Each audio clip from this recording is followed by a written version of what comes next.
this PowerPoint, it's going to be recorded and posted with the PowerPoint. So if you find elements of this session helpful, you could always share snippets of the recording, and you are welcome to steal the PowerPoint in any slide, any activity contained there within.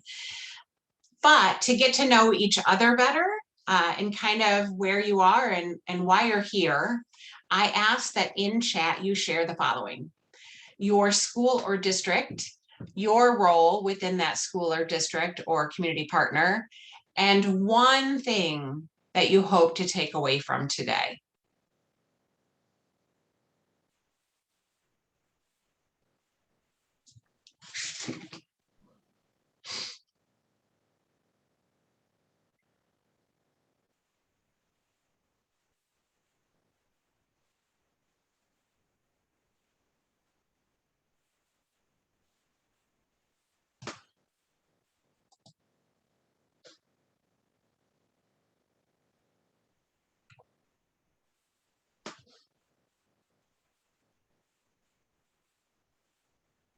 Thank you, Kathleen.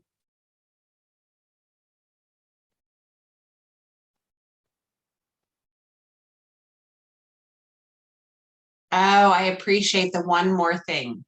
And I do think that as we walk through these resources, my ask is not that you forward this PowerPoint or even the links to this PowerPoint to your staff, but instead consider how you might take some of these resources and begin to embed them within your staff meetings, your professional development days, etc.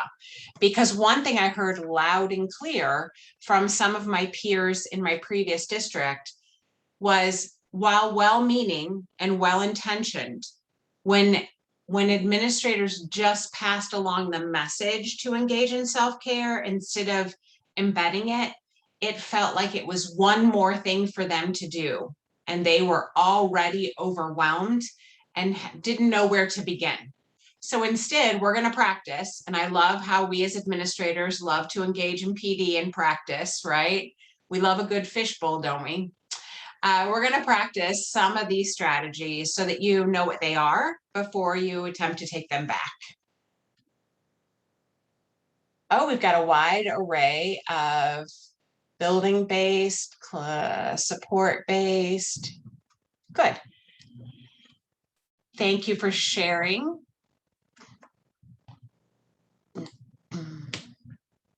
So here's my ask. We wouldn't be PBIS, right, if we didn't establish our learning expectations before we began. So I am going to ask that we engage as a community together this afternoon for our short time together. And in doing so, we engage in the following ways. So we are going to be responsible by finding a quiet place in our context in which we can engage in the work. We are going to make sure our device is ready and that we are also going to show we are ready by having our camera on when possible. I realize that people might walk in, people might walk out if you need to have, or you might be trying to eat lunch to the best of your ability. So I'm totally understanding of that. But when possible, if your camera can be on, because then we can engage and see each other. And make certain that you're muted unless you're putting your voice in the room purposefully. I'm sure, like many of us, we've accidentally had the dog, our friend, our boss, etc., be a part of our Zoom accidentally at some point. And stay engaged. When asked to participate, use your thumbs up, use your chat, put your voice in the room. It'll help us truly engage around the material. We have been on Zoom for about a year and a half now. So I'm going to make some assumptions here. It's never good to assume, but I'm going to make a small one, that you know how to Zoom. However, if you need help, send us a private chat. And Lori has a copy of this PowerPoint. So again, we could share with you the slides, but I'm not going to go through the functionality of Zoom because I'm pretty sure we got this. Okay.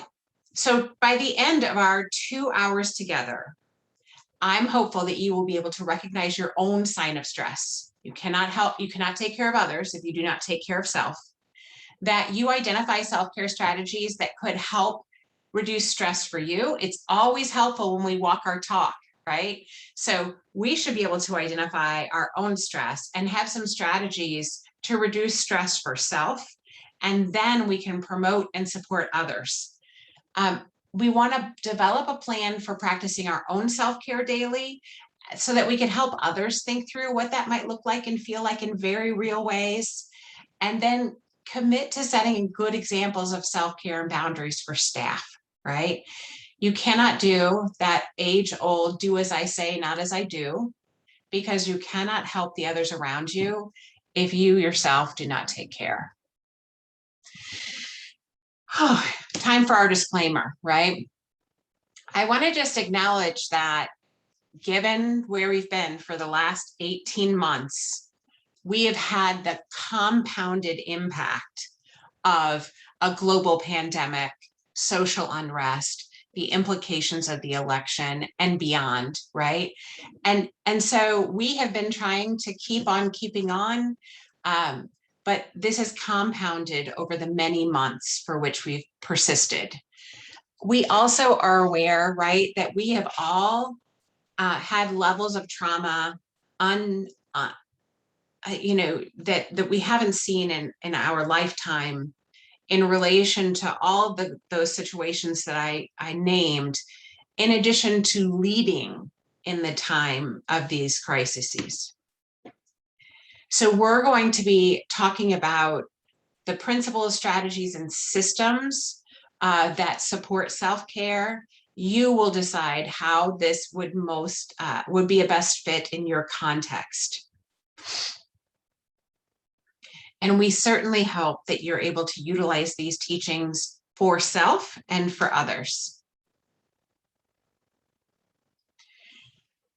So when we think about trauma, obviously trauma can come from one event or a series of events. You can witness it, right? Or it can be experienced differently. It is incredibly subjective. The impacts of trauma often interfere with relationships with others, our ability to self-regulate, our beliefs about ourselves and others and our place in the world.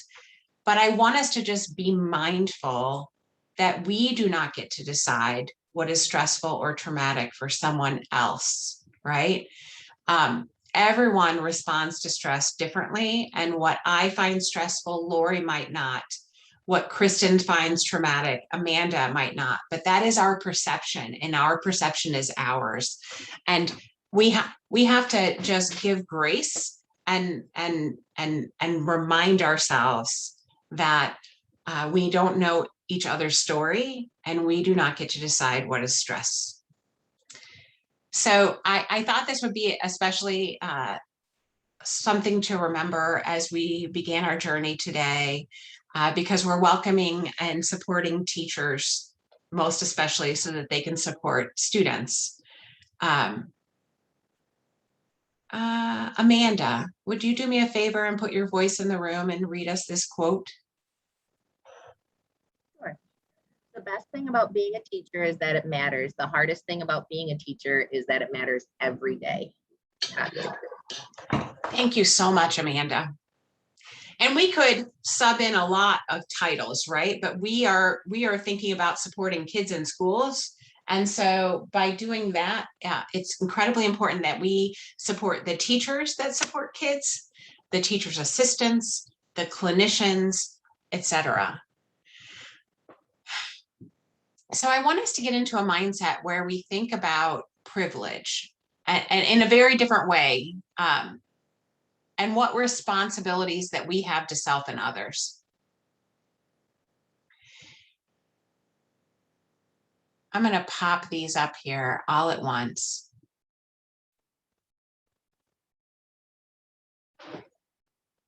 So I mentioned that over the last 18 months, right, we've dealt with the triple trauma of the pandemic, social unrest, the implications of a really polarizing election and the fallout in the days after.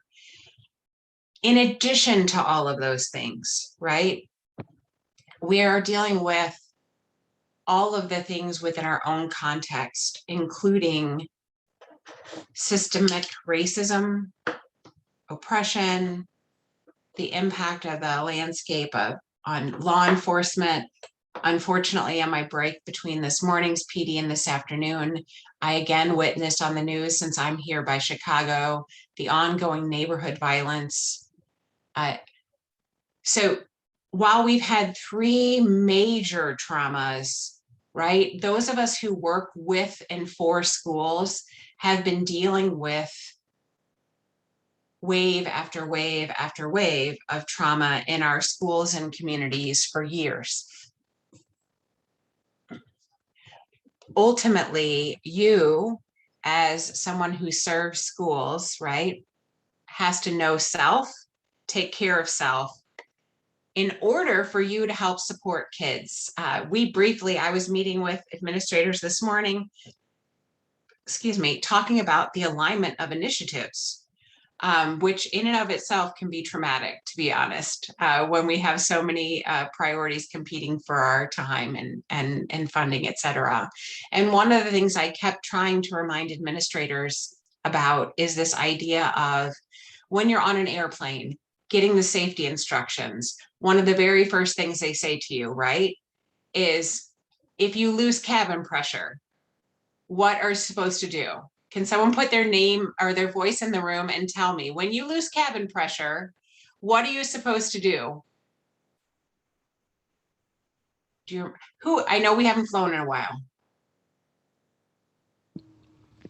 Put your own You're mask supposed to put on your own on. mask first. Thank you, Molly and Diana. Right, we're supposed to put the mask on ourselves, because if we don't take care of ourselves, we cannot help our neighbors, right? And I think that's a beautiful visual metaphor that we can all be mindful of as we think about this work. You came here to learn about how to lead self-care. And my first assertion is, we often, as leaders in this work, put ourselves last. But we cannot take care of leadership of self-care if we don't know ourselves, take care of ourselves, to get to those better outcomes for kids.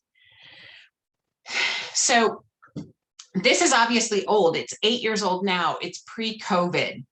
But 8 years ago, right, this survey talked about massive declines in teacher satisfaction.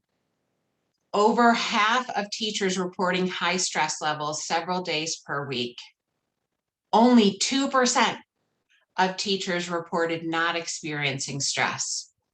Can you imagine what these numbers would be like in 2021? In fact, in 2014, so still 7 years ago, almost half of teachers reported a high rate of daily stress. In fact, they tied with nurses for the second highest stress levels. Certainly, given the last 18 months, I believe that if we gave this survey again, right, we would see drastically higher numbers of teachers reporting stress. Just if we had just gone home in March of 2020 and engaged in crisis teaching from March till summer, that would have been a level of stress, right? But the level of uncertainty that continued and followed us throughout this last school year, you can only perform, right, at certain levels under stress for so long before the compounding of that really has an impact on your overall health. So when we look further, this is 2016, right? Robert Wood Johnson Foundation. 46% of teachers were talking about stress on daily. 46% were talking about excessive daytime sleepiness, and 51% of poor sleep. And that just continues to spiral, right? You're tired all day, but then when you get home, your brain is so busy, you can't sleep well at night. We absolutely know, right, that the body depends on sleep as one of its, fuel, sources of fuel and just wellness. And that over time, the levels of chronic stress lead to changes in their response to stress. Think about children and your knowledge about adverse childhood experiences and how reactionary often our children that come from high trauma backgrounds tend to be, right? Their trauma response is always on. And we're starting to see that in teachers and other groups like nurses that live in this place of chronic stress. How that plays out in school pre-COVID, right, is that in a day, teachers are engaged in stress, and that creates issues with attendance. It creates issues with the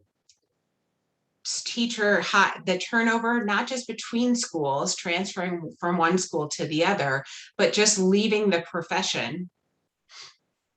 When teachers are not performing as intended, that leads to lower student achievement, lowered engagement between student, family, and school, and overall impact on our daily work. Can I get another willing participant to put their name in or put their voice in the room and read this quote to us? Molly, To help. Go ahead, Kathleen. Okay, thanks. To help students succeed, don't ignore the well-being of teachers. Although stress levels may be high, the right support can help teachers be effective in the classroom. Thank you. Shrode, burnout isn't inevitable. Thank you, Kathleen. Sure. So while we know that the last 18 months has been super tough, right? We also know that there are strategies that we can put in place to help each other take care of each other. So you're here to learn about how you can lead this work in your setting. So I want your first thoughts. I'm going to walk through the following slides.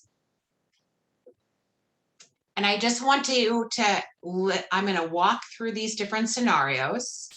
And then at the end, I'm going to ask you all to share in chat your thoughts as I walked through these slides. So when I read these to you, I want you to think about, we'll call it the principal slide. A principal asks the office secretary to hold all calls and visitors for 20 minutes, unless there's an emergency. That principal turns off their phone, goes in their office, shuts the door, and eats lunch for 20 minutes. What is your first thought when you read that? The clinician, whether it be counselor or social worker or a school psychologist, goes to their car, eats and reads during the lunchtime. The office manager in your office leaves every single day for lunch. A teacher who has a brand new baby at home leaves every day at the end of their contract time to pick up their newborn directly after school from daycare. The school administrator who works through lunch, eats at their desks, and works at the same time. A newly hired teacher that leaves every day at the end of their contract time to go to a spin class. This is obviously a picture of what I would look like at a spin class before I fall off the bike. A veteran teacher that stays late every day and is often in the classroom on Saturday afternoon. During a teacher's lunch break, the teacher goes in the classroom, turns off the light, eats lunch, and meditates for 15 minutes. So I walked you through those scenarios. I want us to go back and in chat, when you see the principal asking the office secretary to hold all calls, please share in chat. What's your immediate reaction to this slide. If this was in a building, either in which you work or in which you support, if the principal held all calls for 20 minutes, what would you think about that?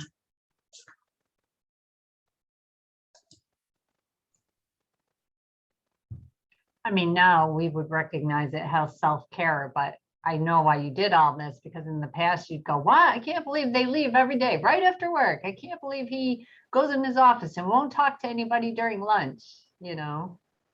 Absolutely, Cynthia, right? Like, I hear you saying that we thought that this was a negative in some ways, right? If this principal, for gosh sakes, for 20 minutes didn't respond, it was not necessarily something positive that was thought of them. Is that accurate? Can I get a thumbs up? Yeah, right? This was not seen as a positive.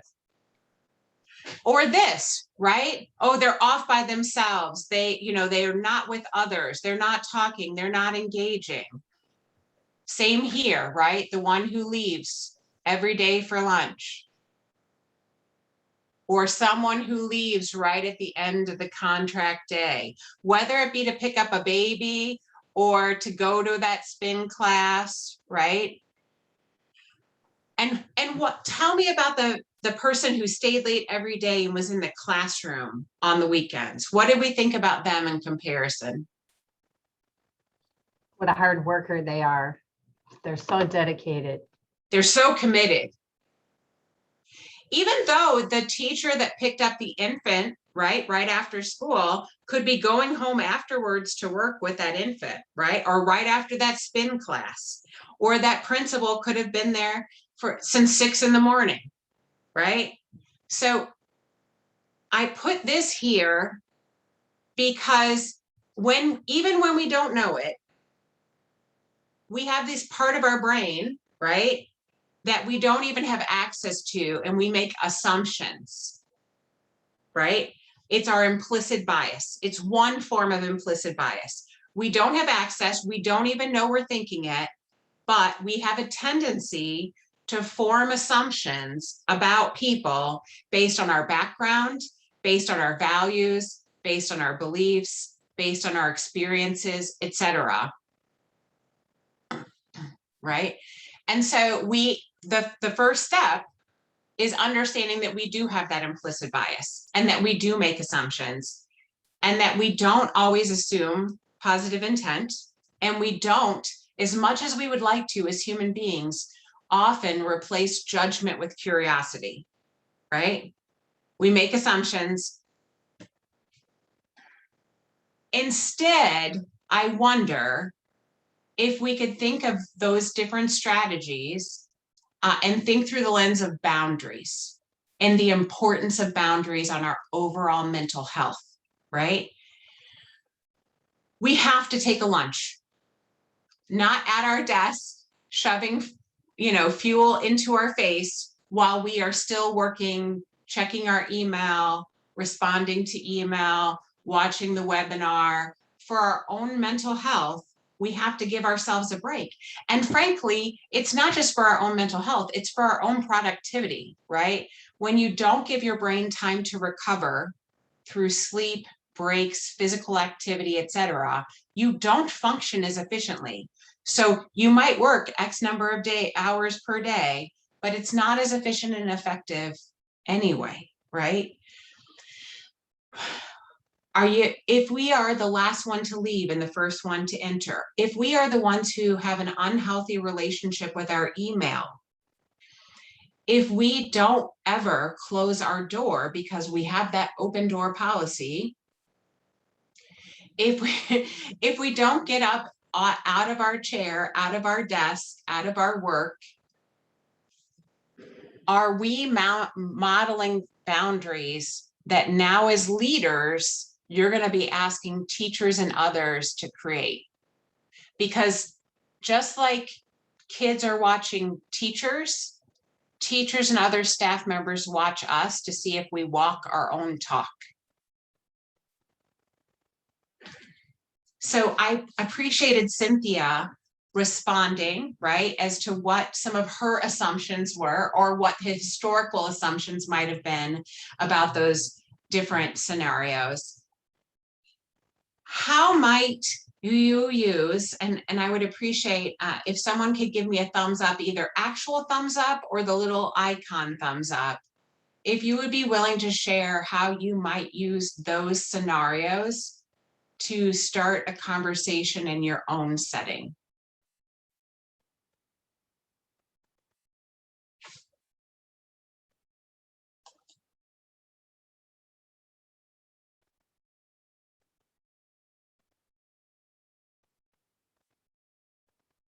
Or one of your own scenarios, right?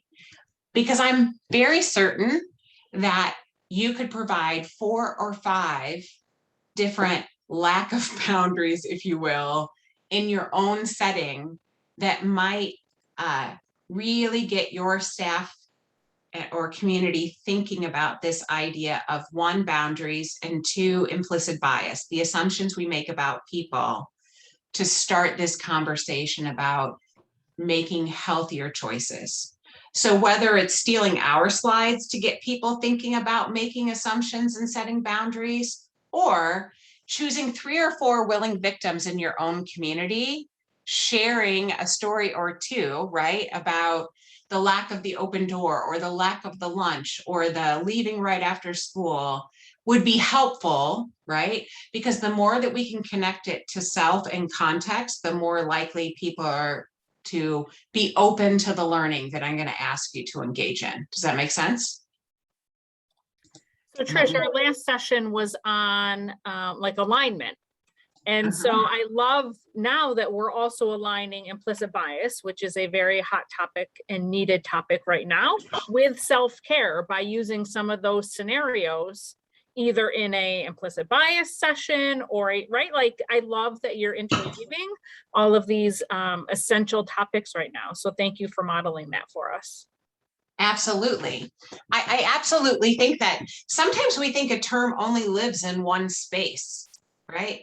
That idea of implicit bias is really, if we use it in a much more, when we think of implicit bias, we often think about race, right?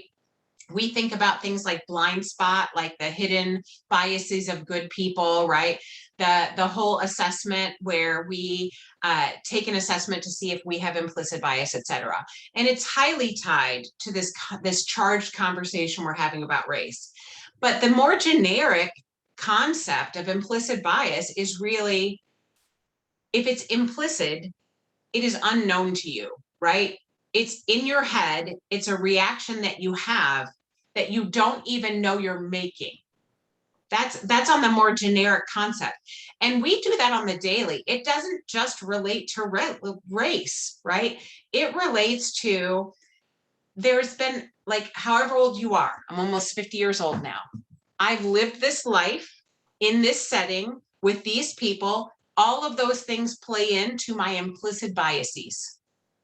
The life I've lived, the people I've grown up with, the culture I exist in, all of those shape me. And I make assumptions about people and I am unaware that I'm making them. That is the more generalized conception of implicit bias. Now, is implicit bias tied to those conversations we're having about race? Absolutely. I'm talking about it, and I appreciate, Laura, you calling that out, on a much more general thinking process. When you see this, I mean, I'm going to raise my hand the first time. I have an unhealthy relationship with my email. I haven't been able to break that in many decades in the field. But I have been able to move closer towards assuming positive intent and replacing judgment with curiosity. I don't jump to judgment. I express curiosity. I don't assume I know Cynthia's thinking, Kathleen's thinking, or Molly's thinking. I ask in a non-judgmental, non-loaded question. I replace judgment with curiosity. I do not assume because you leave at 2:25 that you don't care about kids. It's a hard stop. I just don't. You know, having been on a collective bargaining team on the administration side and having those open dialogues, about, you know, families that have teachers in them that have a child with special needs, and they have, like, you cannot assume you know why someone leaves at the end of the contract day any more than you don't assume that just because a person takes 15 minutes at lunch to meditate, they don't care about kids. We have to stop ussing theming, right? And so I appreciate you calling that out, but I also appreciate how those positive and negative, as they can be construed, different examples get us as adults talking about the assumptions we make about people. And that we have to get beyond assumptions and thinking that because this is how I do work, that how you do work is wrong, right? Thank you so much for that. I think that these are the kinds of conversations that could start with slides like that, but can just get us to feel much more like a community where we are safe and have relationship. Because one part of self-care, right, is having others look on this slide, right, where we're connected. Right now, more than ever, we have to feel connected and supported by each other, right? We have to have this social capital with each other. And we don't all have to be the same, and we don't all have to do work the same, but we do have to support and be a community to each other. And we can have very important conversations from very simple slides like that, if that makes sense. So I don't want to cause stress on a Monday afternoon, but I want you to go with me, if you will. Imagine it's our first week of school / whatever, right? Like, even if you're not in a classroom, if you're supporting schools and children, you can imagine this. So it's the first week of school, the alarm goes off. You have to pack lunches, get everyone in the car. There's a staff meeting before school. There's a doctor's appointment. But you're exhausted because you didn't sleep well, because your brain was racing and you couldn't sleep, and you woke up 6 times, and the first time was only 10:30 at night, right? So you hit snooze. You're getting ready to go out to the car with your keys, and you open your inbox to find 20 new emails. 5 are immediately an emergency that you have to change your whole thinking around what today will look like.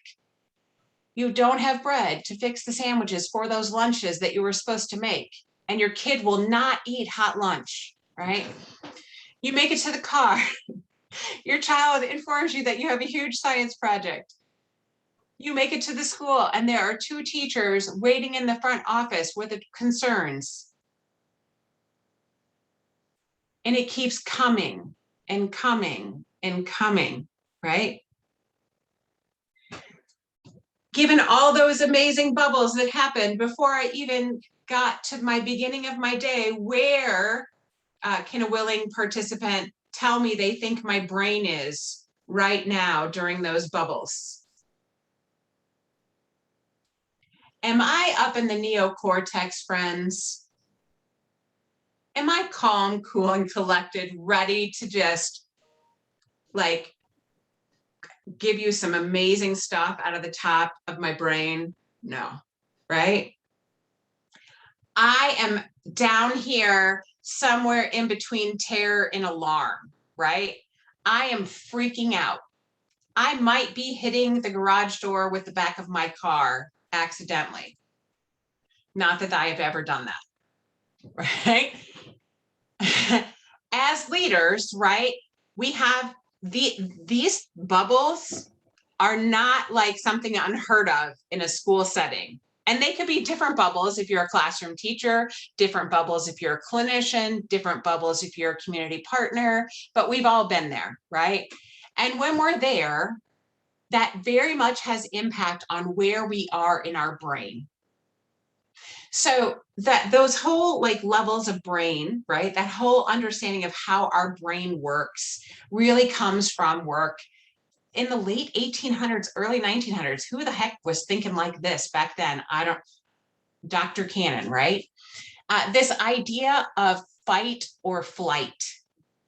This idea that those events that are swirling around us can have an actual physiological impact upon our bodies. So we all know the different types of stress, right? There's positive stress It kind of gets our heartbeat going. It gets us like on point. There's tolerable stress, right? A couple of those bubbles might have equaled tolerable stress. It's a little more prolonged than, you know, those brief ones that get our heartbeat up. And then there's this thing called toxic stress. So for some of us, for a lot of us, it feels like the last 18 months with this strong, frequent, that toxic stress really impacts us on a longer term, right? In fact, toxic stress in some, depending on the severity, the longevity, et cetera, can cause impact on the brain and the immune system.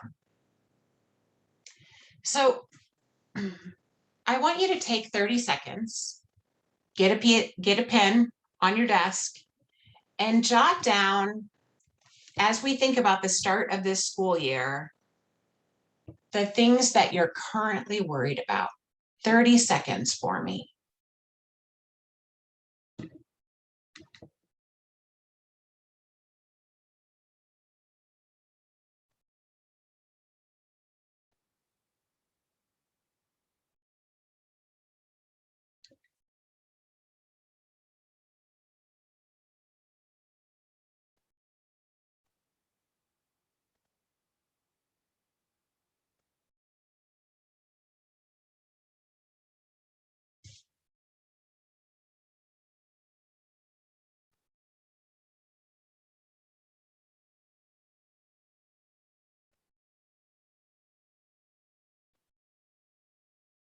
Take about 10 more seconds.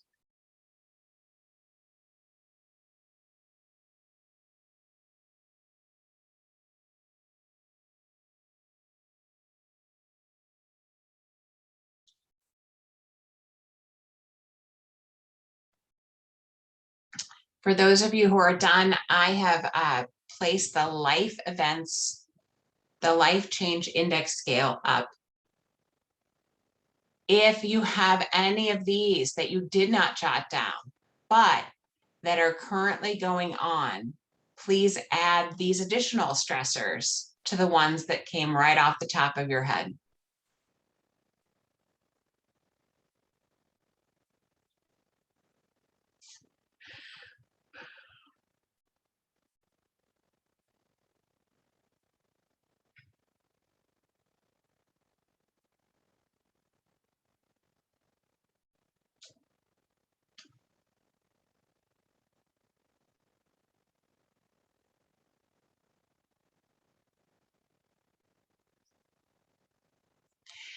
I share those because all of us, right?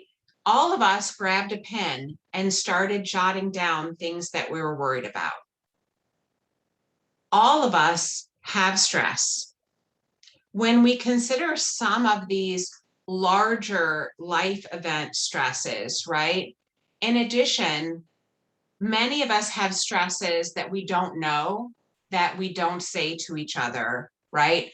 I would imagine that because we're at the beginning of the school year, we're planning for kids to be back in buildings and adults to be back in buildings, that many of us who work with and in schools were jotting down items related to school. Some of us might have, you know, I have a son or daughter that started fresh, that is a freshman in high school. You know, that is a stressor in our household, et cetera. So all of us bring with us stressors. Think about how many adults work within your organization every day. And if each of you took 30 seconds to write down your stressors, how many stressors exist within your workplace every day? I'm going to stop sharing momentarily. I want to make sure you're going to be able to hear this video. This one is just to get us thinking about what the different people within our organization are facing on a day-to-day basis. Lori or one of the others, if you don't see this in a moment, give me a shout.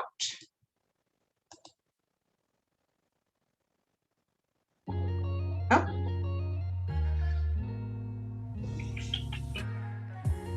There we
Trish, we can hear it, but we don't see anything. There's no image. Well, thank goodness you stopped me. Give me just a second, I'll fix it. I kept waiting for an image to come, but it never came. Okay, give me just a second. Let's try this again.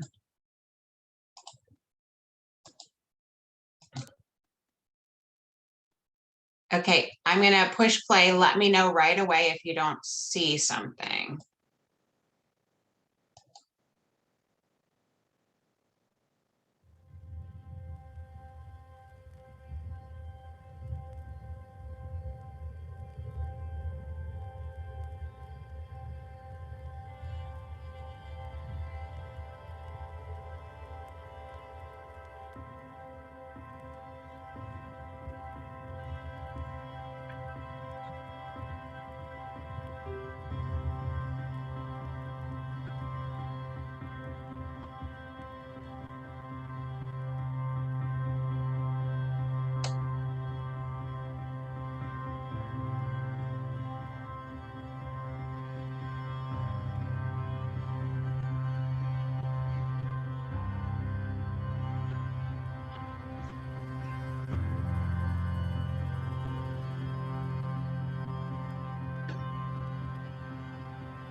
So I appreciate that video because it just gets us thinking, right, about the fact that every single one of us are bringing stress into school.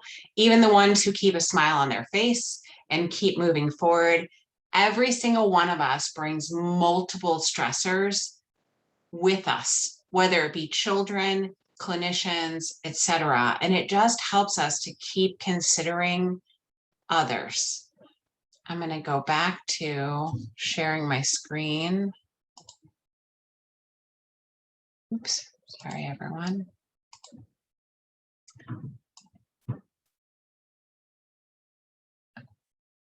Okay. So just like the different scenarios, if you believe that that would be a benefit to your staff to look at the video, to just get in the headspace of we are all bringing our own stressors to work, and how might we leverage that activity to get ourselves in conversation with each other about the impact of those stressors that we bring. So we work in a caring profession, right? Whether we work within schools or supporting schools. And with working in caring professions like this or the medical field, it brings with it amazing positives, right? There are positive aspects to caring professions like compassion, satisfaction. It's the pleasure that we derive every day from coming into work and helping others. The flip side of that is compassion fatigue. So it's the negative aspect of the caring profession. It can lead to burnout, which often is gradual in onset. It's not like we come in and there is some flash pot that gets us burnt out, right? It happens over time. It's that frustration, it's the exhaustion, it's the feeling that our efforts don't make a difference or don't make enough of a difference. It's why I used to tell my teachers all the time, sometimes you have to gather up those little bits of happy and hold them close, right, for tough days. So we have burnout, which often comes on gradually. And then we have the impact of secondary or vicarious trauma, that trauma that we take on from others as we walk through our work. I'm gonna, hopefully this will go a little easier. I'm gonna stop sharing again to make sure I get you set up, and hopefully you will hear it and see it right away this time. Everyone, let's keep our fingers crossed together. I'm gonna control. Oh,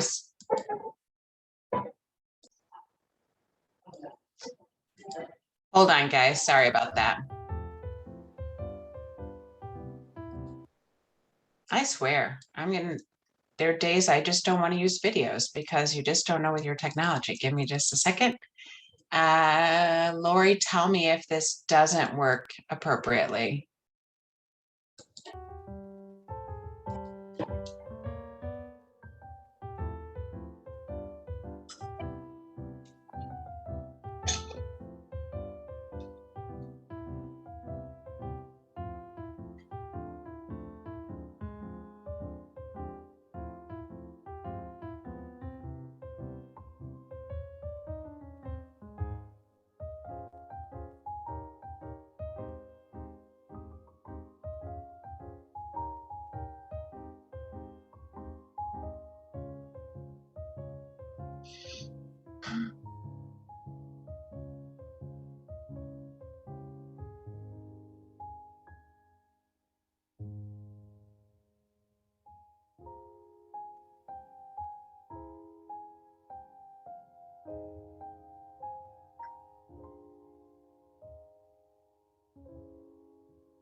So I want you to think about a time. I'm going to stop sharing for a minute. I'm going to ask that each of us think about that video. I love using very brief videos that are illustrative, that give us this visual representation of what I feel like we often engage with in our school setting. How many of you have felt that buildup of Blackness demonstrated in that video? I want you to reflect for a minute on what that has felt like. And then give me one sign when you feel like you have taken on that Blackness, right?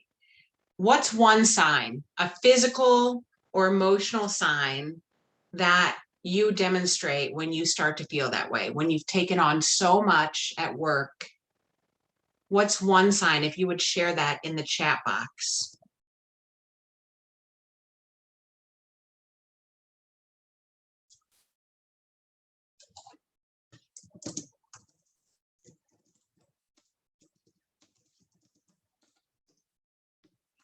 Oh, bless your heart, Amanda. I'm there with you. Too many carbs in the world for those days.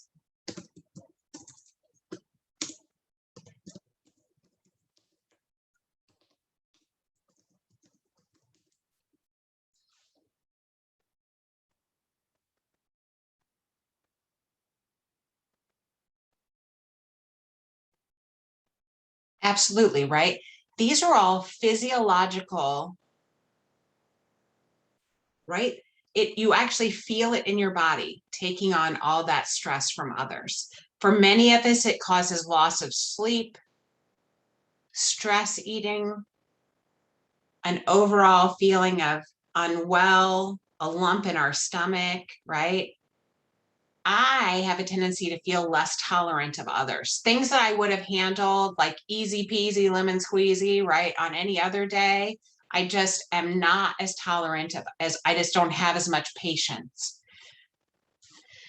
I absolutely think, right, that was one of our objectives, for us to identify one of our responses to stress. Because when we start to feel that way, when we go for the carbs, Amanda, you and me, right, we need to have another response, a healthier response, if we will, right? We need to let others know that you should be able to identify your response to stress and then have some strategies to help absorb some of that stress. Let's go back.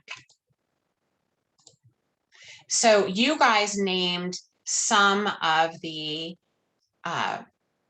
stress responses that you see. I'm going to share some others that might be helpful as we think through this. If I can get my screen to share, there we go.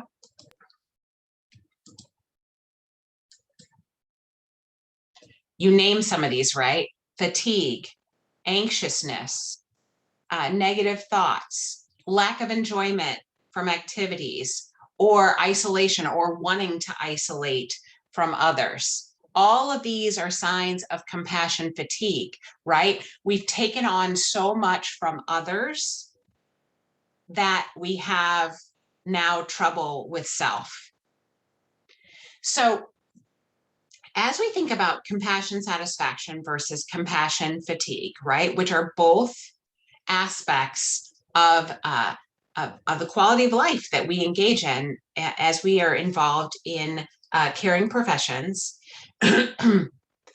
it's super helpful to have others help them identify what it looks like when they have the impact of compassion fatigue. So one, we need to help them name the feelings that they get when they start to feel fatigued so that they can plan for it and put in place strategies to lessen the impact of that compassion fatigue. So one of the resources that is embedded in today's PowerPoint presentation is actually the Professional Quality of Life Manual. It's linked in the PowerPoint that Lori and Jay already have. And it might be helpful. We're not going to take time to do it today because I want to be mindful of your time, but I want to share a resource with you, walk through that resource with you, and think about how we might use it in our setting. So the Professional Quality of Life actually helps us understand how we feel in relation to our work. It's particularly helpful in healthcare, education, first responders. I've actually used this. My middle son is an EMT on the south side of Chicago. He runs 911 for South Chicago in the suburbs. And so he as well deals with a lot of compassion fatigue. We know that our goal should be to balance, right, that compassion satisfaction, the benefits of our job, with compassion fatigue.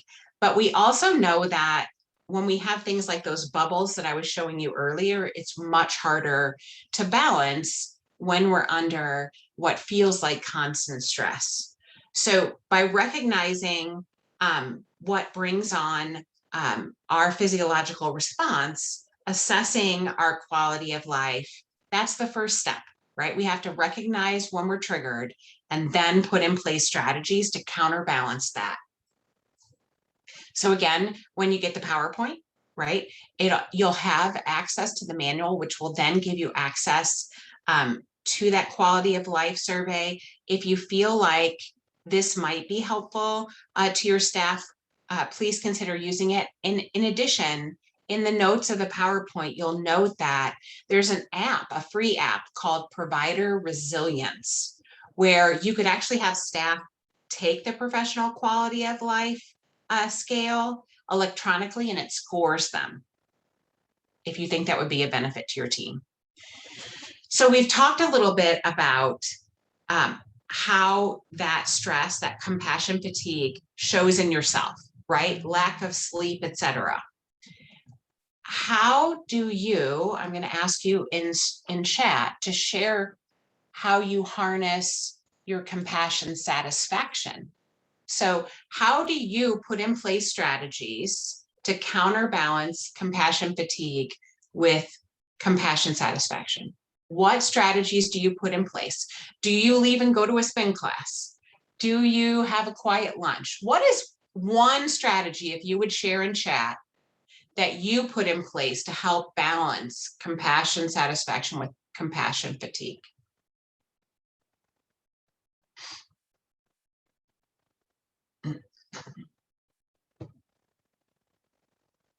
Go for a walk.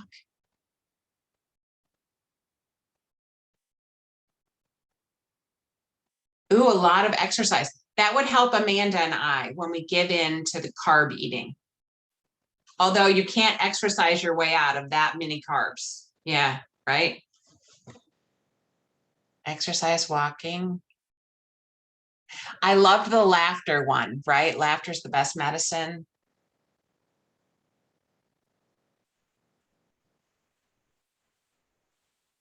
So as we talk about whether we use that video where we talk about taking on other stress, I don't think it's binge eating sugar snap peas. Oh, bless your heart. I'm not, I was eating those little crackers. I'm not binging anything healthy. Okay. But as we are talking with staff about ways to counterbalance compassion fatigue and compassion satisfaction, having different people, one, demonstrate the different strategies they use, but think about leveraging that. What about if at school you suggested that people buddy up to take a walk at lunchtime, right? Because if you have an accountability partner, aren't you so much more likely to do it than if you do it on your own? Like Cynthia, I know I can just see in Cynthia that if she doesn't have a buddy, she's much less likely to take her lunch or to take your walk or to, right? Because there's always too much work and there's never enough time. So one, talking with your staff about the strategies to balance compassion fatigue with compassion satisfaction, but then two, suggesting within your school context, buddying up to engage in those behaviors. As you guys surface what helps you handle your stress, it will help people find each other.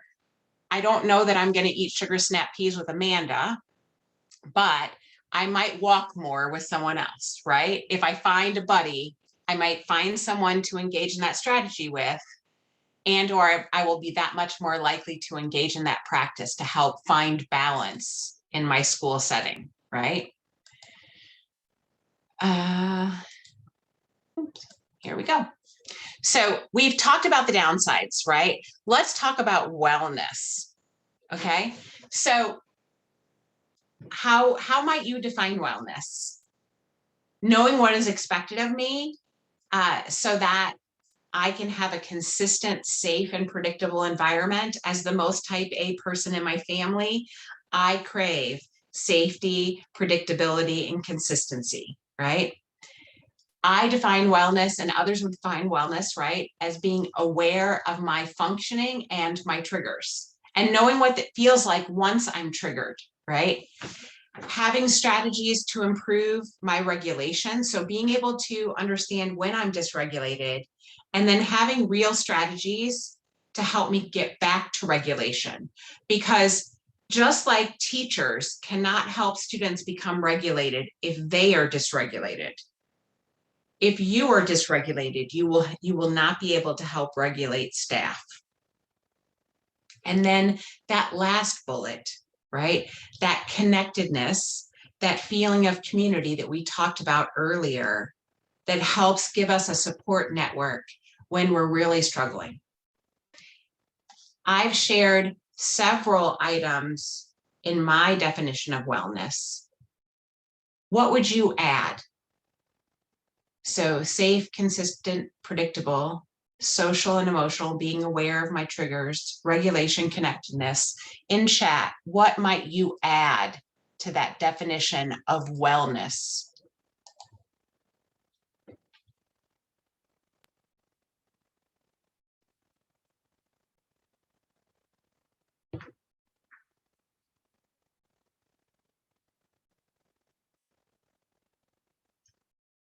And if you can't add, which one of those four were you more aligned with?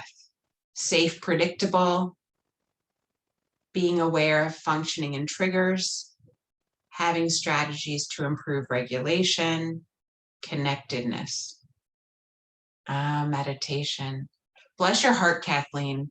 You should teach us how to do that better. You should teach me how to do that better. Regulate, connectedness. Thank you, Kathleen. Connectedness. Look at how many connectedness, right? That sense of community.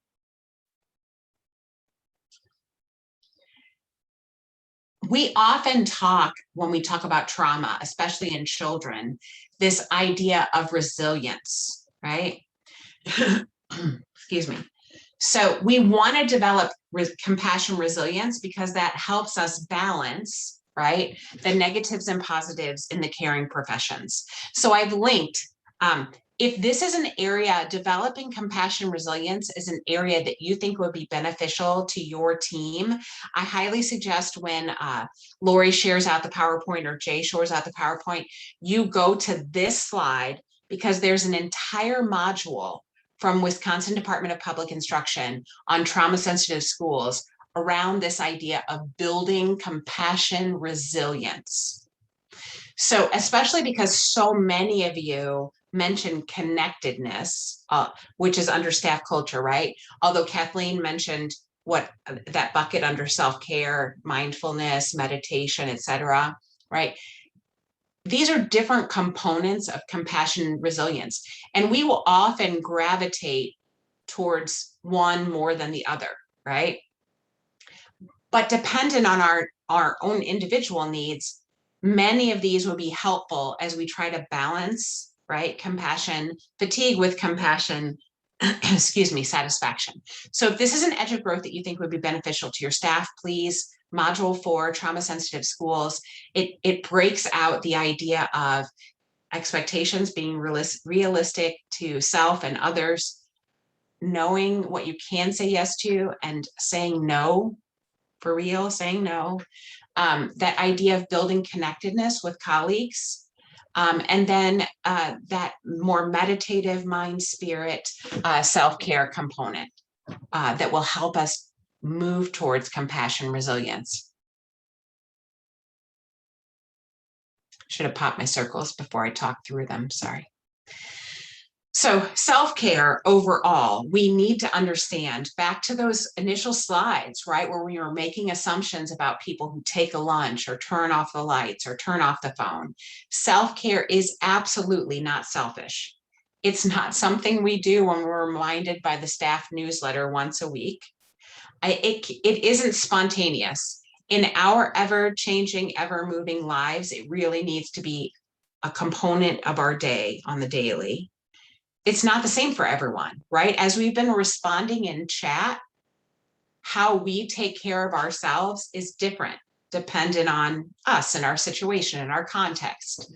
And it's absolutely not something for some, but not others, right? It needs to be for us all. It's absolutely responsive. Back to that, putting the mask on ourselves before we take care of others. It needs to be intentional. It has to be programmed in our day. We have to have a long-term strategy that we will do, right? And it needs to be totally dependent on you. That's why we want to, when we work with staff, we want to show them a lot of different strategies, because not every strategy is for everyone. So self-care overall has multiple domains, right? We mentioned it's not for everyone. It also could be different, even for ourselves, dependent on the time, the situation, the context, right? And you should absolutely consider multiple domains when you're designing your own self-care plan. So this self-care wheel that I'm sharing with you was adapted from an assessment called Transforming the Pain, a workbook on vicarious traumatization. So it really is meant to help support those of us who often take on vicarious trauma. So think of, my little 1 minute where we're taking on the darkness from everyone else. And based on your different responses to how you take care of self, right? This might be a mix for you all. I often combine, right, physical and personal. I also work in professional. So when I think physical, right, I have to take time for self, have me time, turn off and put away my phone. I go plug it in another room. I have to make a physical change in my household because I have that unhealthy relationship with my email, right? So I want to give you 2 minutes while this self-care wheel is up. And then I want you to pick at least 2 domains on this self-care wheel, and in chat, I ask that you share at least 2, one from at least 2 different domains that is really about how you balance self-care. So it's 1:11. I'm going to give us to 1:13 to peruse the self-care wheel, choose at least 2, and share those in chat.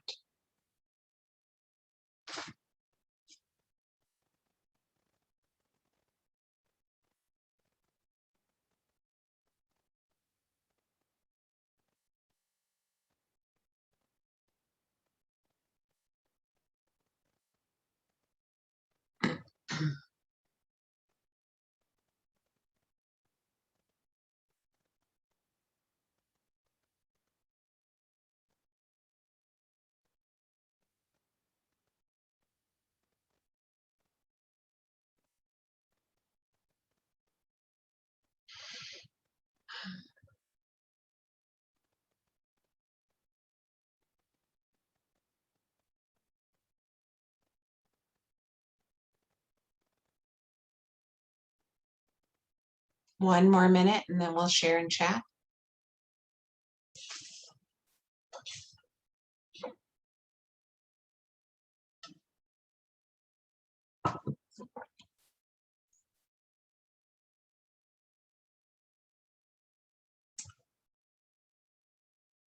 Okay, I'm going to stop sharing.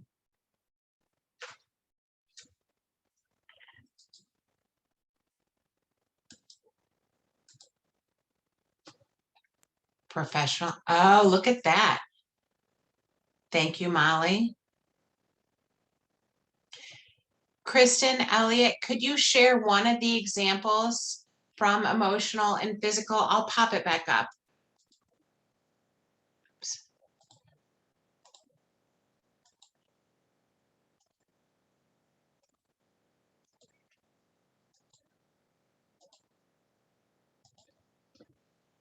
share one of the examples underneath that bucket that gets at your own self-care.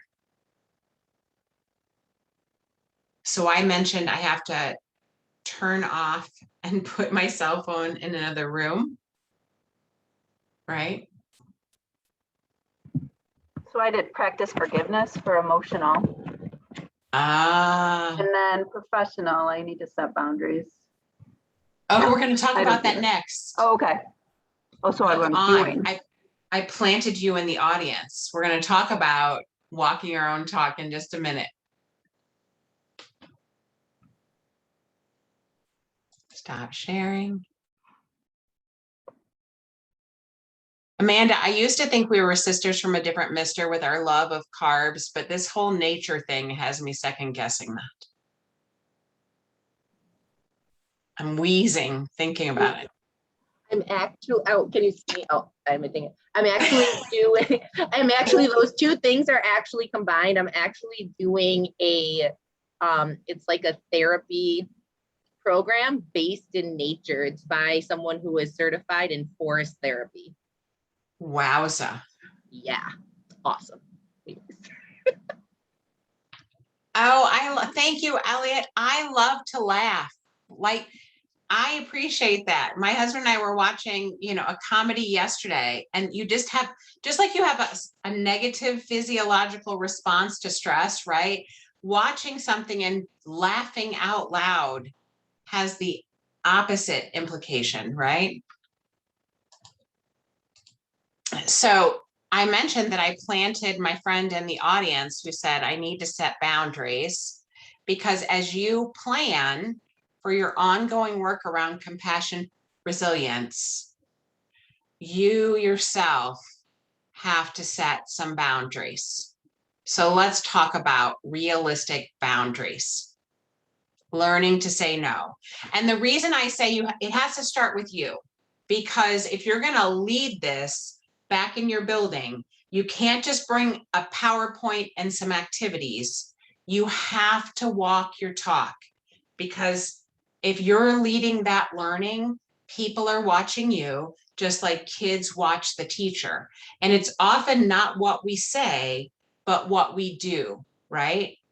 So I love that Lori earlier likened this to our conversation this morning around alignment with priorities, because one of the things before we say no, we have to look at our own priorities and say, does this align?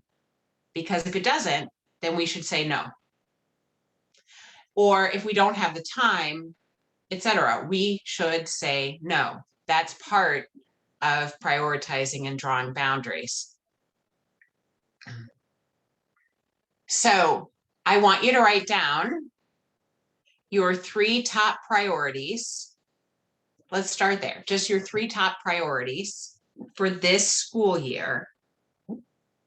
And then I want you to have the strength, as the many things come to you,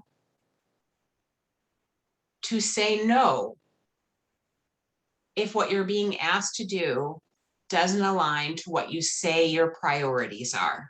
That's one strategy for drawing a boundary. If you have priorities that you say you need to do this year, that you say are the focus of your work, then you have to stop agreeing to doing all the other things, which I absolutely understand is easier to say than do. My former secretary got me one of those no buttons from Staples, because this was my edge of growth, being able to say no. Another way to combat compassion fatigue and build compassion resilience is to consider developing healthy habits. So when you're faced with stress, do not eat an entire package of Ritz crackers. Instead, consider healthy habits that you can replace those with, right? So when you think about the different drains that exist in your life, if you're rushed in the morning, right, set the alarm earlier, or have things set up like your gym bag packed so it's ready to grab and go out the door, or those lunches packed so you realize the night before that you're out of bread, right? So identify your drain, and then try to address that through developing a healthy habit. I loved earlier, someone mentioned giving grace, right? Because this idea of expressing gratitude, like get off Facebook / Twitter / whatever social media, right? Makes you feel bad about your life, etc. And instead focus on expressing gratitude, having a gratitude journal.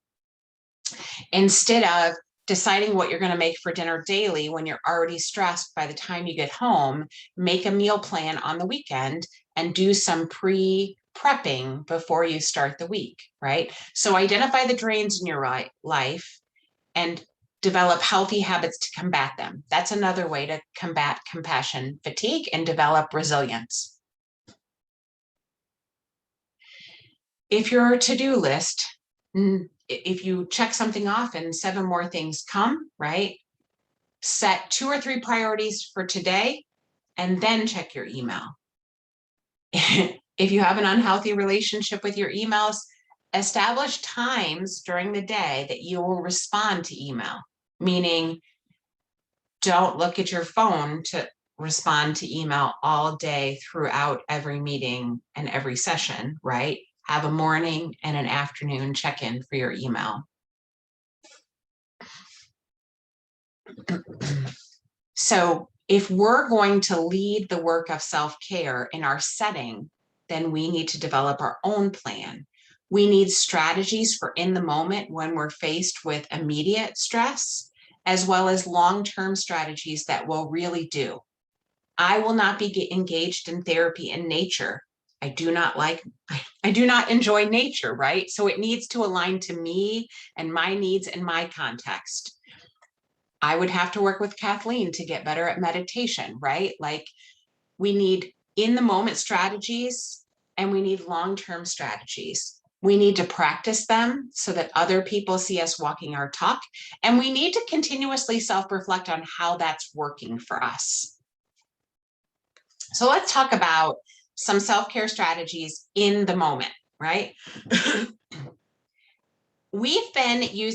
I've been using self-care and self-regulation kind of interchangeably, but self-regulation is a form of self-care. Like getting ourselves regulated is a form of self-care. By self-regulation, we mean the ability to manage our emotions, right? In accordance with the demands of the situation. It helps us not engage in this high emotional ability, like reaction to stimuli, to be able to calm ourselves down, to adjust our expectations and not have an outburst, right? So I think it's really helpful to us to develop some self-regulation strategies when faced with stress. How do we calm ourselves? And for those of us who aren't super good at this, it's going to be incredibly helpful that we practice this more than once before we just try to take this PowerPoint back to our staff. So I'm going to give you a couple different strategies that we're going to practice together. And again, if this is your first time seeing some of these you're going to gravitate towards and some of them you're not. So you're probably going to need to practice them. So one of them, right, one of the in the moment strategies is to stop, take one deep inhale, exhale, drop your shoulders, soften your belly, approach with kindness. Feel the love in your heart. Makes us slow down.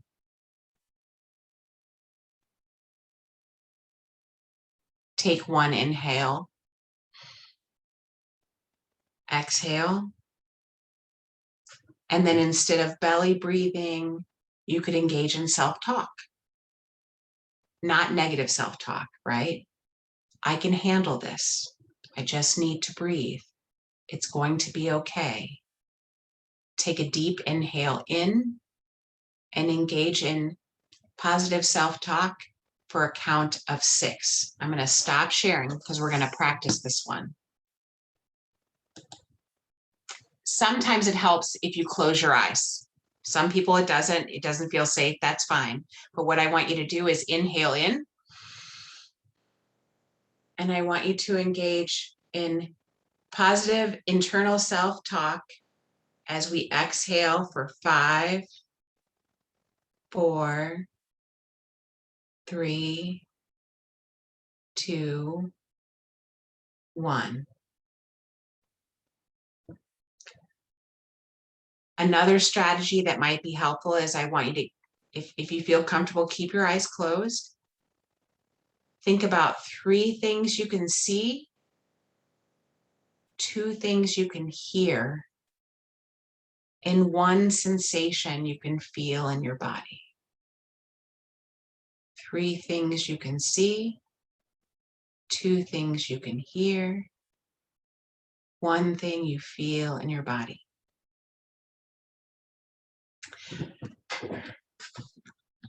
Another strategy that's helpful is to feel your feet. Again, if you feel comfortable with your eyes closed, I want you to feel your body all the way down till you feel your feet where they touch the floor. And feel your feet for 5, 4, 3, 2, 1. Now, one that I'm not as good at, but you're going to help me with it, is belly breathing. Again, if you feel comfortable with your eyes closed, I want you to breathe in. And I want you to make your belly soft as you breathe out. 2 more times. Breathe in. Make your belly soft as you breathe out for 2 counts. 1 more time. Breathe in. Make your belly soft as you breathe out for 2 counts. It's hard to worry up. If you're one of those people that gets in your own head, it's hard to do that when you're thinking about the way your feet feel on the floor, or when you try to make your belly soft while you breathe, right? So those are exercises that help us get outside of our own head. Kathleen, I'm on my way to meditating, right?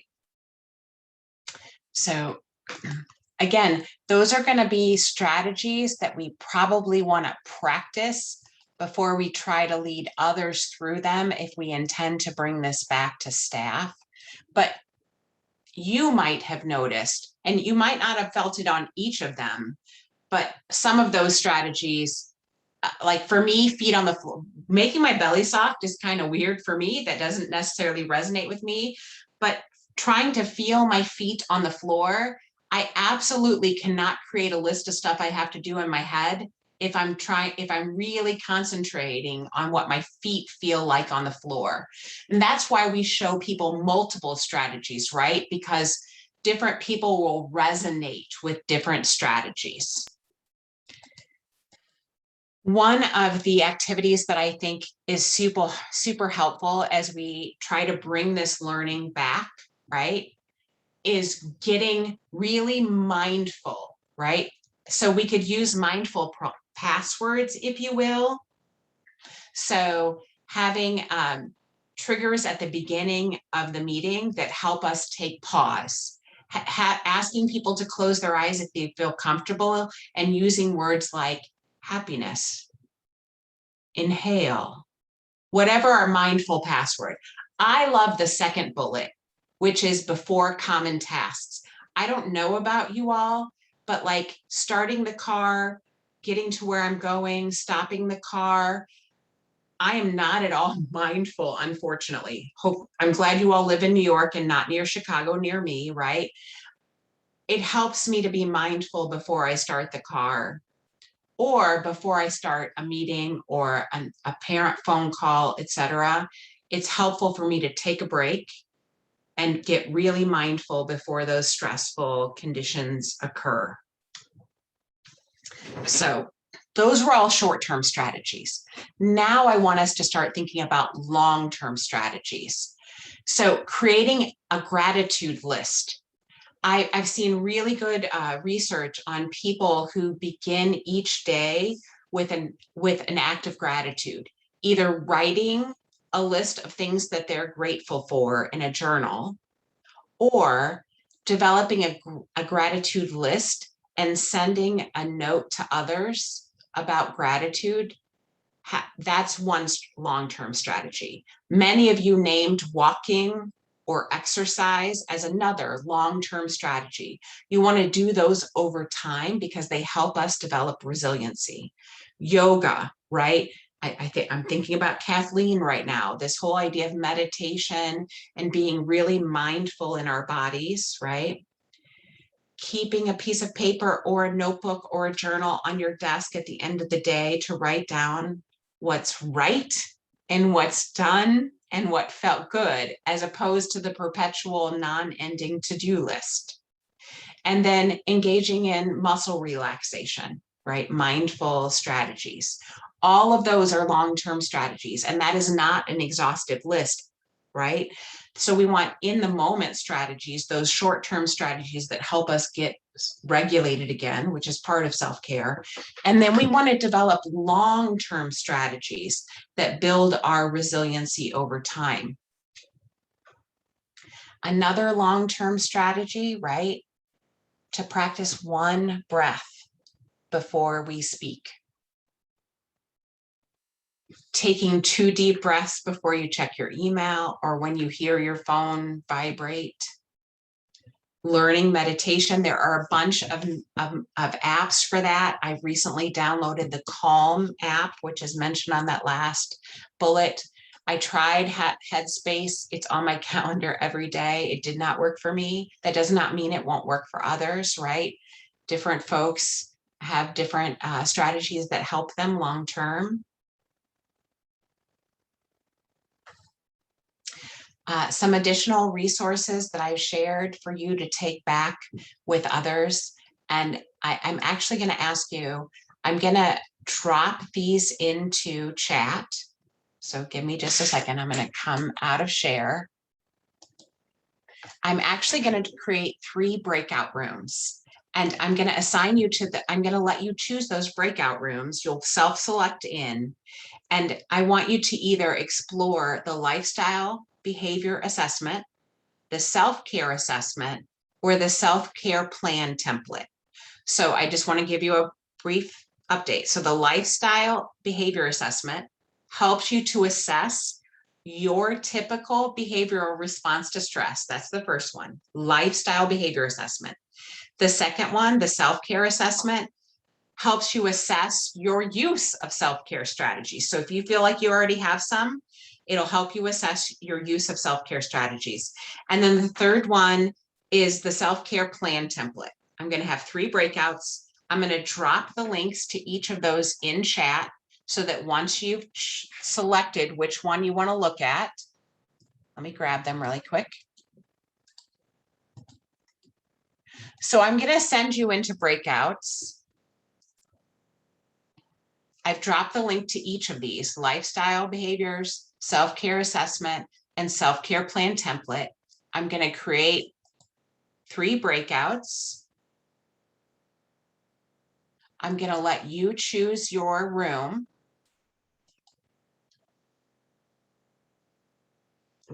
The first one will be lifestyle.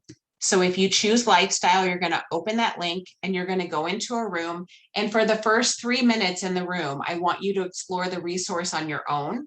And then I want you to share out in the breakout what you've seen, right? Things that you think would be helpful. So the first one is lifestyle. The second one is self-care assessment. And the third is the self-care plan. Again, you can go into the room, 3 minutes, you look yourself, you share out with each other. And I'm going to give us 15 minutes. I want 3 minutes for you to look on your own, and then you share out with each other. Pick one reporter outer, if you will, to bring back your learning to the group. And when we come back, we'll share out what we saw in each of them, just so that you don't have to take time for each, right? So I'm going to open all the rooms.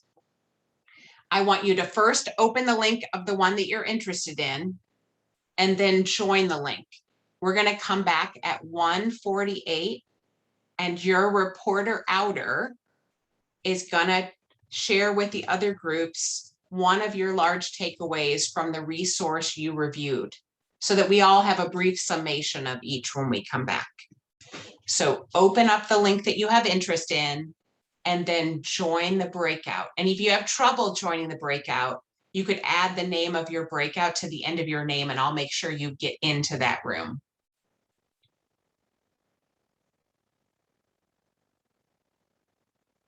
Don't forget the first 3 minutes, I want you to review on your own and then share out in your small group.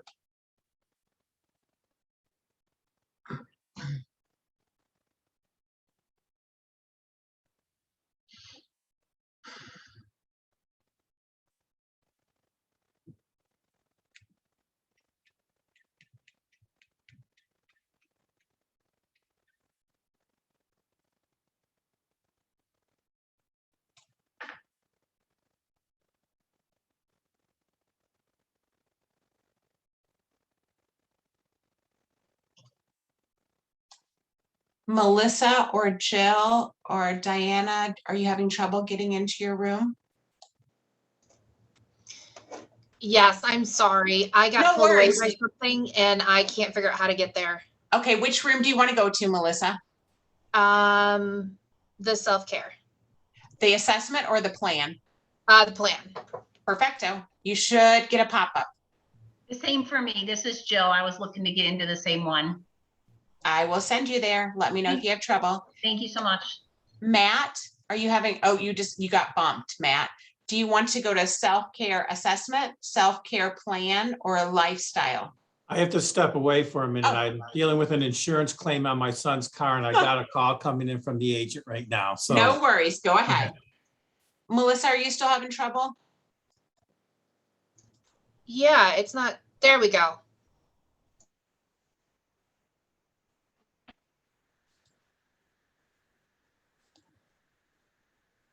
I am here. I'm currently dealing with a few bees in my apartment right now, so I'm trying to take care of.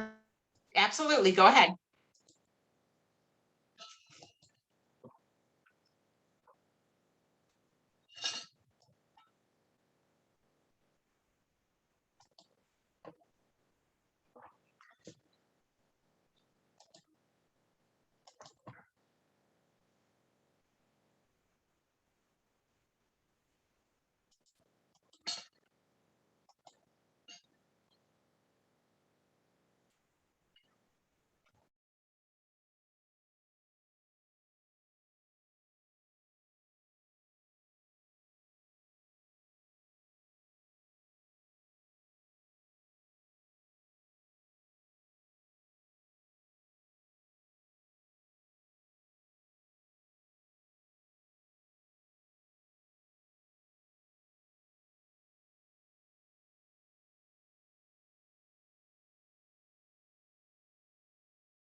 Where's everyone?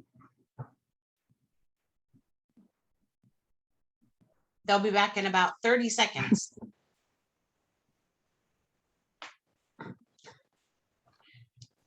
I'm going to ask that my lifestyle behaviors assessment group be ready to report out first, and then my self-care assessment, and then we'll let self-care plan go last.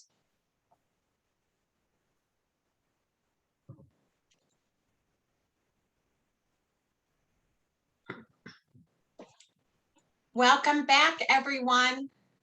I've already asked my lifestyle group, it was the smallest group, to present first. What were one of your takeaways from that lifestyle behaviors assessment? Yeah, so Melissa Reeves and I went through it, and it, I mean, it's pretty self-explanatory, pretty easy. We were thinking like a couple of times a year to have staff just go through it and look at the negative versus the positives, and maybe pick one more positive thing that they could work on for the next couple of weeks and then go back to it.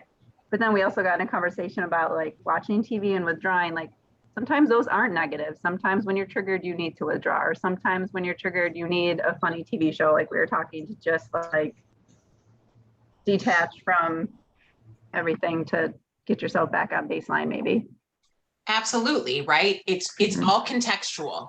Thank you so much, Kristen. What about my self-care assessment team? What was one of your takeaways from that assessment? We all agreed we really liked that assessment. We actually had like two big takeaways. One is that you didn't have to do any like grading or scoring or scales or anything like that. It was just more for self-reflection. So you could do it in a small window of time if you had to, because we all know time is crunched. And secondly, that the category seemed really thorough and had things in there that we would have never thought of to self-reflect on. Perfect. Thank you so much. What about my self-care plan team? I will share what our group talked about. First of all, when we talked about in the moment strategies, people mentioned things like trying to take yourself out of the moment, either physically or even mentally for a little bit. One of our group members talked about just that whole phrasing of in the moment to bring back your calm. Like that is the reality of it, right? Like we have stressful things that occur and we have to find a way to bring back our calm. And then intentionally using breathing to help make us calm. And then we talked about some long-term strategies, and the form mentions that we should have 3 per week. And we were all in consensus in our group that that was a lot, when some of us couldn't even identify one self-care strategy that they were doing. So we were in agreement that we would try one self-care strategy, and shared some ideas about meal planning being an effective strategy that took a lot of stress out of the family work balance, podcasts in a commute, and alternating podcasts between both personal enjoyment, or personal or professional, and then exercise, and giving yourself permission to, when self-care doesn't happen, to, get back on the wagon, so to speak, that just because you missed your podcast for a week doesn't mean you can't continue that habit, right? So we had some really great discussion in our group. Absolutely. Thank you, Rhonda, so much. And Kristen and my other reporter outers, Amanda. I like building it. Like I can tell you about these resources, but it's nice to have a little time to explore and think about in what ways we might use them. So Kristen talked about they might use it several times a year with staff to get them to consider these different, right? So think about this. I provided you 3 different tools that you might use in your setting, but you have to build time for exploration and use within. It can't be something that they have to add to their list, right? If you're going to bring this back, to Rhonda's point, right? Like here you all are trying to be leaders of this learning for your organization. And you had a hard, like 3 was too many, right? Committing to 1 felt like a task, right? So think about that now, multiply it times however many staff members you work with in your organization. My strong suggestion is when you bring these resources back, whether it be the short term, like in the moment strategies, they need to be built in to the session. You need to practice them. Don't just talk about them and hand them off, because if I'm already overwhelmed, I'm not going to do it. I just don't even know where to start. So make sure they're embedded within your time. Make sure you have time to explore resources like this. Otherwise, your self-care strategies that you're trying to promote will add to the stress of the individuals you're trying to work with. Does that make sense? Right? Don't add stress to their life. Don't try to be helpful, but be more stress producing, right? Thank you so much for engaging in that.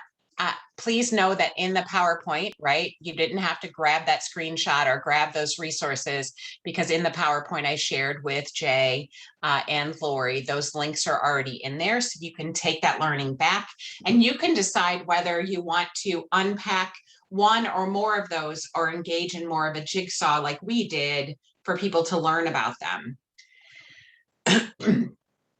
I want us to think through, we're Midwest PBIS, right? So like you're installing self-care for your adults, right? So that they get what they need, so they can enact data systems practices to get to outcomes for students, right? Now more than ever, we realize the importance of adult self-care. And if the adults haven't taken care of themselves, back to the breathing mask on the airplane, they cannot possibly support students to those improved outcomes, right? So when I talk systems, I'm always talking about adults. I'm trying to give you resources so you can take those back to your adults during ongoing professional development, right? So that they can now install these in their lives and become more successful. And actually, we're trying to show adults a series of practices that they can match to their own need. Kind of, you're walking the talk, right? You're engaging in these practices because they're going to be watching you. You're asking them to install the practices because many of them will be helpful for them to help support students. Think about self-regulation strategies. Think about how teaching kids how to breathe, be in the moment, etc., would be helpful. This is kind of those cascading messages that we talk about. And how do we use our ongoing data as an organization, even with our adults?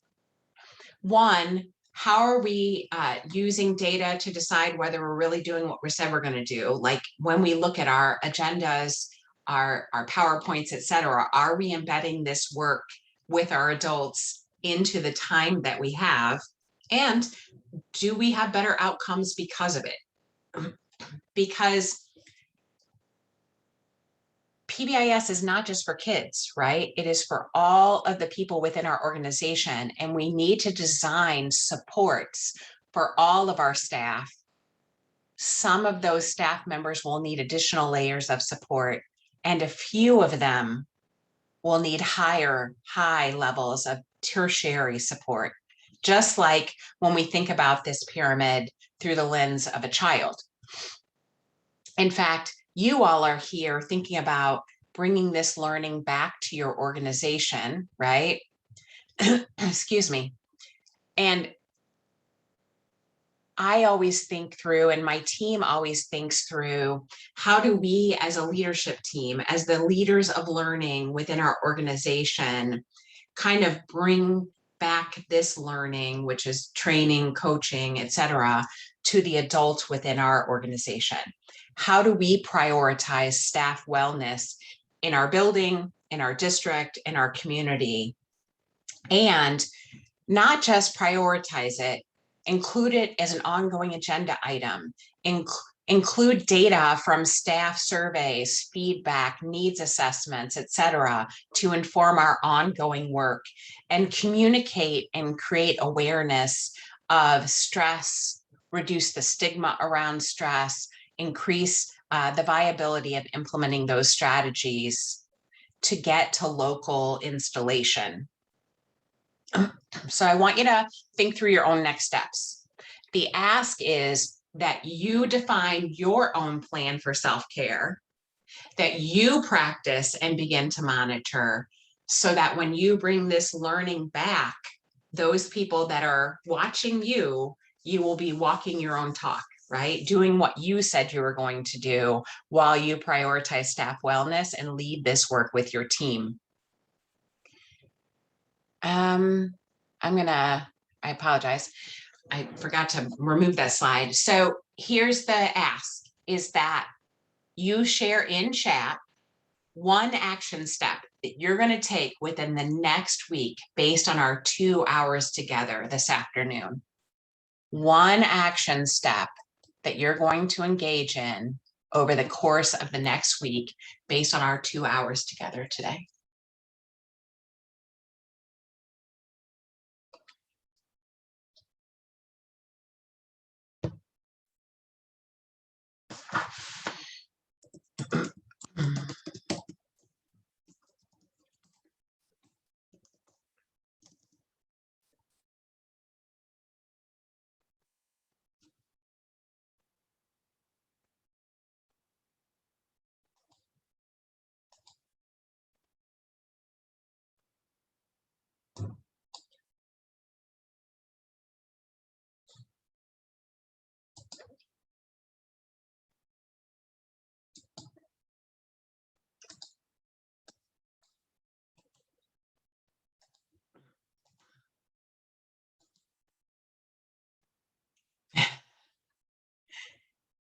Someone check on Jill Harper. She set a goal, right? Not answering after 7 p.m. or before 7 a.m. That 7 a.m. one would be really tough.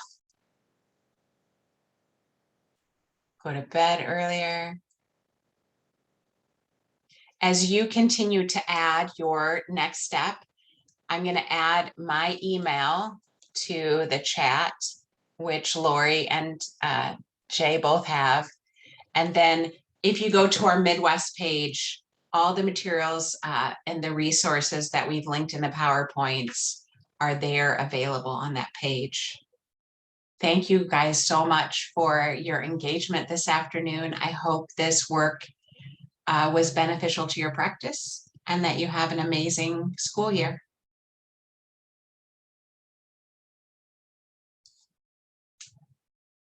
Good luck in nature, Amanda.